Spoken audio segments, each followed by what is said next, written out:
Number 9.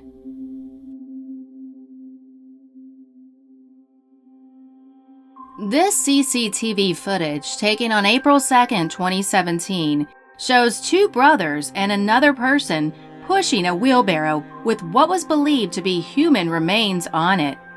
The footage was taken from the backyard of the suspect's neighbor. The brothers can be seen walking back and forth, only wearing underwear, from their house to the area believed to be where they set the victim's body on fire and buried it not far away. According to the police, the victim was dismembered by the brothers in their bathroom, and later his remains were transported one by one to the area.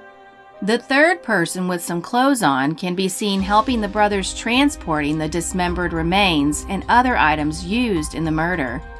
At one point, the victim's hair can be seen peeking through while the three men were struggling to push the wheelbarrow together. The two brothers, who were aged 16 and 17 at that time, were arrested for the killing. Police identified the minor suspects as Ronaldo Chai III and Ronaldo Chai IV, and their victim as 19-year-old Lyndon Messensen, whose parents had reported him missing since April the 3rd. According to the police, Lyndon was actually a friend to the brothers. Authorities are still looking for the third suspect, known only as Lance. A screenshot from a chat room exchange between one of the suspects and a witness showed the suspects were entertaining the idea of beating up Lyndon for allegedly stealing a cell phone charger.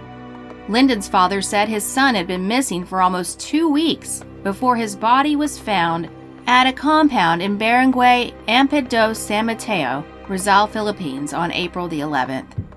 The brothers allegedly killed Lyndon right in the house where they lived at around 7 p.m. on April the 1st. The brothers had been living alone in the house as their father died not long ago, and their mother is working in the United Kingdom. San Mateo Municipal Police only learned about the incident from an informant at around 3 p.m. on April the 5th. According to the informant, he saw a suspicious steel drum that smells really bad. He adds that, not far away from the drum, was a freshly dug pit. Police checked the area on April the 11th. In the yard, they dug up the drum with the victim's dismembered body in it, along with the tools allegedly used to decapitate Lyndon: a wood saw, a knife, a hacksaw, a metal saw, a pair of sheet shears, a hammer, and a bolo. Number 8.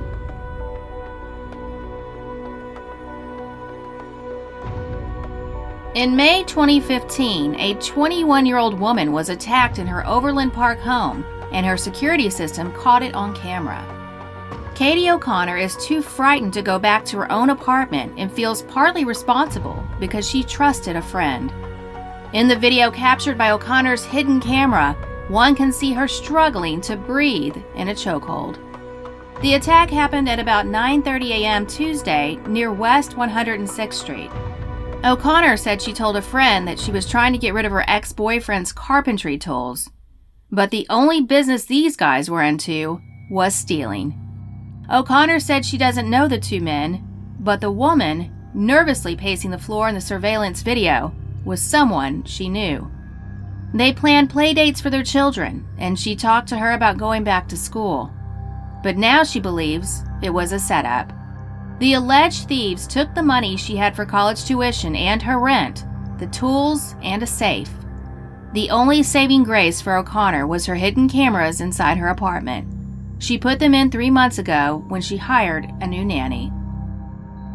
Number 7.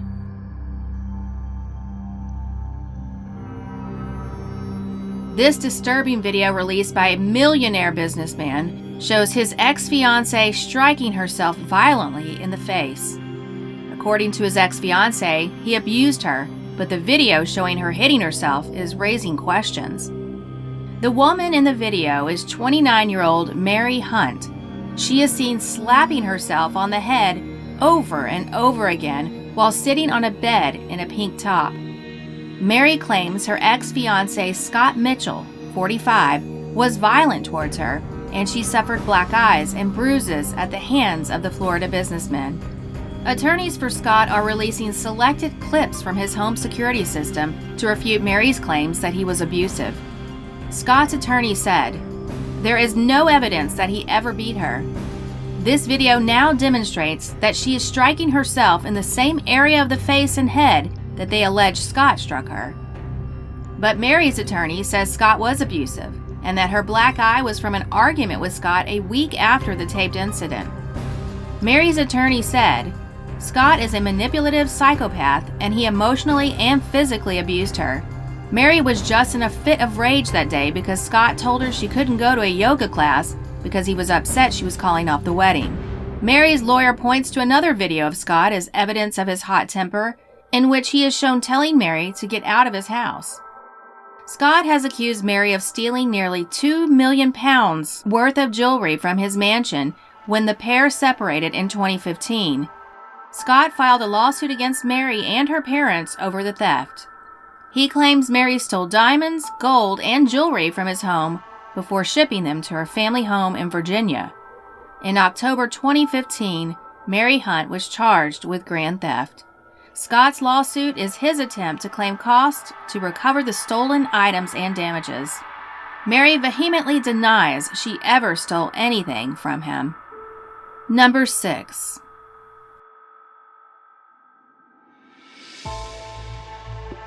This is a moment a repairman's disturbing behavior is caught on a security camera in the bedroom of two young girls. The video appears to show the man enter the room, check to see no one is watching, then pick up a pair of the children's underwear and sniff it.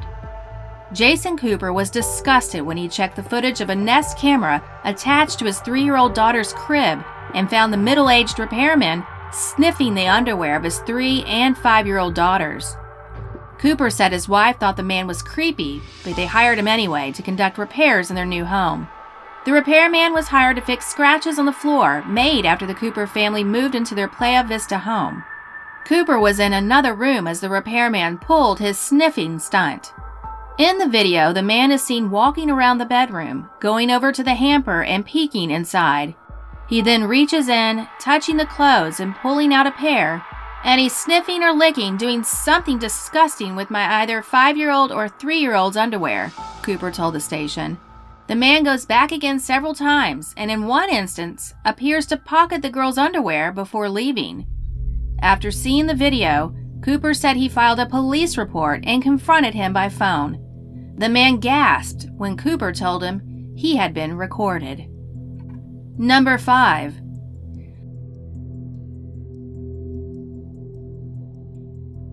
This is the chilling moment Aaron Campbell crept into his mother's house to shower after raping and murdering 6-year-old Alicia McPhail. Campbell, 16, was caught on CCTV leaving his family home on the Isle of Butte at 1:54 a.m. on July 2, 2018, before he abducted the little girl from her bed and subjected her to horrific abuse. He was then seen returning home at 3:35 a.m. to shower, and 10 minutes later was spotted leaving again wearing nothing but a pair of shorts. He then returned at 3:52 a.m., only to leave once more 6 minutes later carrying a torch.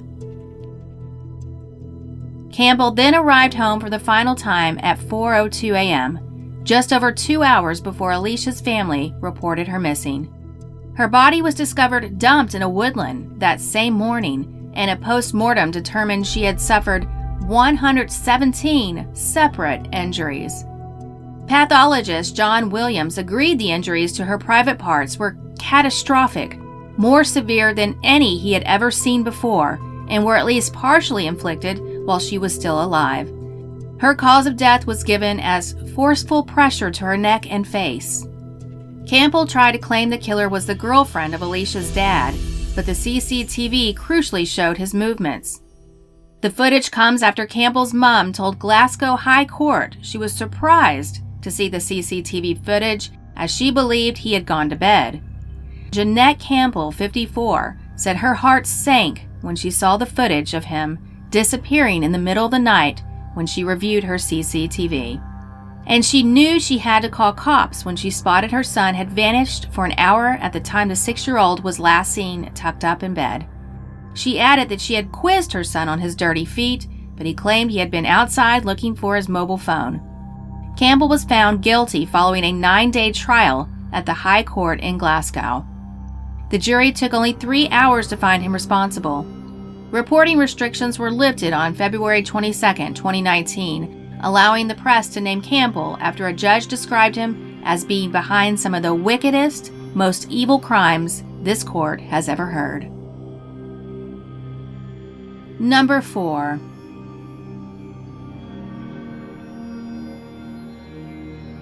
On November 7, 2016, police in Wyoming, Michigan released a haunting video showing Brady Oestrike, a Craigslist killer, setting up a sex torture dungeon where he kept an 18-year-old girl chained for 5 days before killing her. The disturbing video shows Oestrike gearing up for the eventual abduction, torture, and murder. In the footage, Oestrike prepares a torture chamber by setting up chains, cleaning a dog crate where he later placed his victim, Brooke Slocum, and readying a pulley system with ropes hanging from the ceiling. He was also seen laying out a lingerie and underwear. The video is dated July 5, 2014, 1 full week before the murders. Another video, dated July 12th, shows Oestrike loitering in the basement and his bathroom.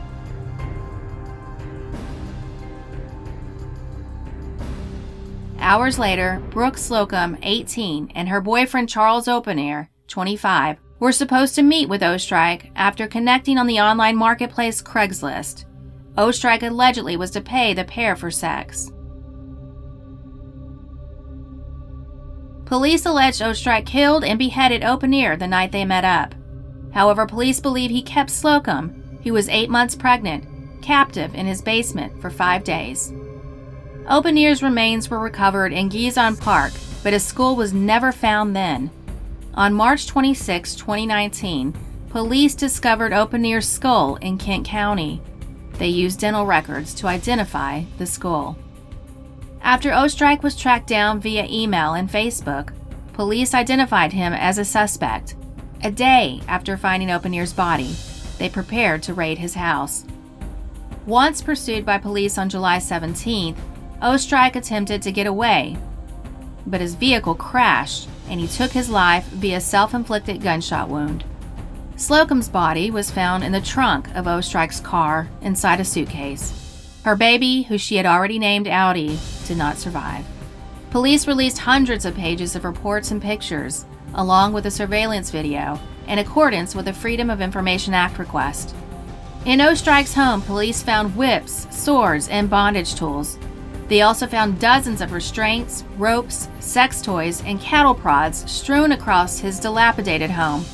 In addition, they recovered a medieval mask and chainmail gloves, medical gloves, and syringes. Police also recovered a sex slave contract.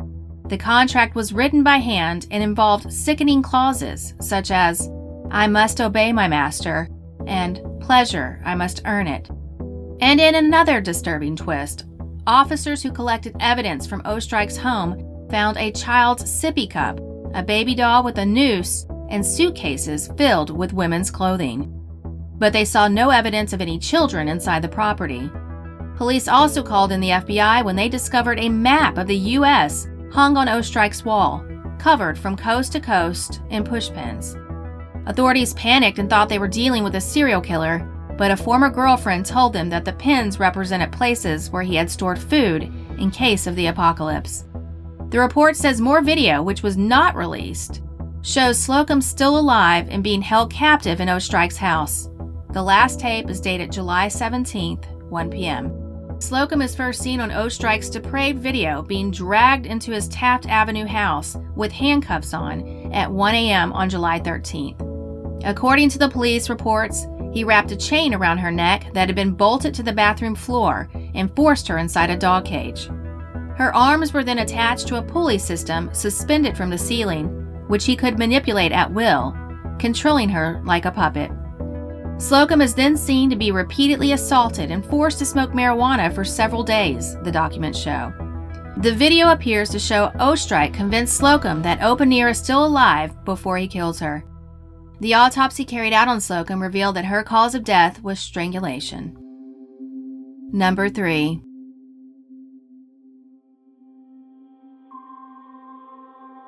A Texas woman has told of the terrifying moment a man broke into her house in the middle of the night and put his hands over her face and neck before attempting to sexually assault her. The home invasion occurred in October 2016, early Saturday morning in Fort Worth, and was captured on security cameras both outside and inside the house. The footage shows the attacker casing out the house and peeking through the window at the woman sleeping before entering through an unlocked window. The victim said she woke to the man strangling her and covering her face so that she couldn't scream out for help. The woman said she had come home late from work and fallen asleep on the couch watching an investigation discovery show called A Stranger in My Place, which can be seen on the television in the security footage. When the victim realized she was not dreaming, she jumped up off the couch. She said the man demanded to take her clothes off, and while she was taking off her pants, she noticed the window open. So she goes to jump out the window, but he drags her and pulls her back in. There is a scuffle, and the woman starts screaming for help. This startles the attacker, and he flees the house. The woman was shaken by the incident, but not injured. Number 2.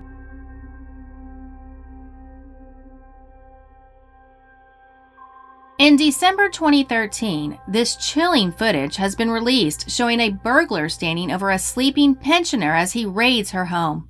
The footage captures Patrick Reed, 51, looming over Margaret Woodward as she naps in an armchair in front of the television at her home in Long Eaton, Derbyshire.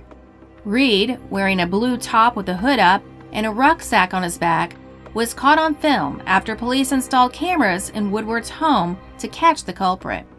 He is seen tiptoeing around Woodward, at times just inches from her face, and lifting her handbag from the basket of her mobility scooter and rummaging through the contents. Woodward is first disturbed by the sound of Reed unzipping her handbag, but is only roused fully from her sleep when he triggers the alarm at 12:50 a.m. She jumps from her chair and chases Reed armed with a walking stick, threatening to break his kneecaps. He escaped through the bedroom window of her ground floor flat, but his face was caught on film. Reed had burgled Woodward 4 times in the space of just 12 months. Derbyshire police put secret CCTV and night vision cameras into her property in a bid to snare the crook.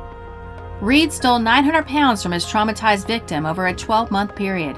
The career criminal was jailed for 4 years and 8 months.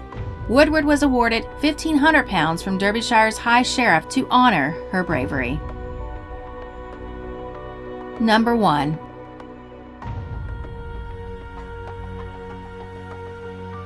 For the past 3 weeks, Noel Bracey has sensed that something was wrong. She has a feeling someone is watching her, and that she heard someone moaning outside her window. Noelle lives in a gated apartment complex near Vance Jackson and Huebner. Although she had felt safe in her apartment, her suspicions were proven correct early Monday morning on January 8, 2018. I opened my blinds right here, and I was face to face with him, but I couldn't see his features or anything, Noelle Bracey said in an interview with the station. That's why we decided to get the camera. Bracey set a camera on the ground outside her bedroom window, and the next day, it captured the man she suspects has been watching her for 3 weeks. The surveillance video showed one man looking inside Bracey's home. After a few seconds, he appeared to notice the camera and walked away. Less than 10 minutes after the man appeared on camera, the video recording went black. Bracey said the man went around the other side of her home to steal it. The man on tape has not been identified. However, Bracey wants to warn others who have that same anxious feeling.